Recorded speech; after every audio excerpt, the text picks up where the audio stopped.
नाही पाहिजे असं संकेत आहे. रात्र उशीर पण होतोय, परंतु तरी देखील राहत नाही व्यक्त केल्याशिवाय. कारण मी प्रवक्ता होतो, शरद संपर्क अभियान राबवलं शिरूर लोकसभा मतदारसंघामध्ये, म्हणून त्यांच्याबद्दल निष्ठा ठेवणाऱ्यांनी मला बाजूला ठेवलं. परंतु आज या ठिकाणी व्यंकटेश कृपाची सभा असती तर मी बोलायचा आग्रह धरला नसता.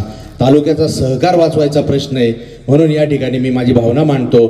या ठिकाणी यांनी सर्वांनी बोलले, मी फक्त एक उणीव राहिली होती म्हणून ती पूर्ण करण्यासाठी बोलतो की या ठिकाणी जे लोक पूर्वी त्यांच्याबरोबर होते ते आता इकडं आहेत, त्याच्यात आम्ही सुद्धा आहोत, परंतु आणखी काही तिकडं पलीकडं आहेत.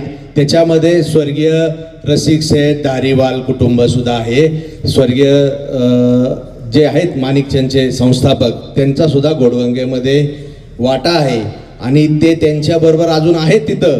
परंतु मी या ठिकाणून त्यांनाही आवाहन करतो की आपली सुद्धा वारस नोंद प्रकाश शेठ रसिक शेठ धारीवाल यांची वारस नोंद बाकी आहे, ती वारस नोंद व्हावी याच्यासाठी मी या ठिकाणी आवाहन करतो.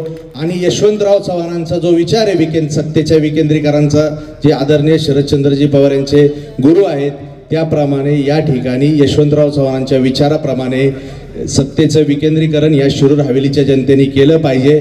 या तालुक्यातून सूडबुद्धीचं राजकारण संपवण्यासाठी येणाऱ्या विधानसभेमध्ये तुम्ही यांच्या हातातून सत्ता घाला, घोडगंगा आपोआप चालू होईल एवढी ग्वाही देतो आणि थांबतो. धन्यवाद.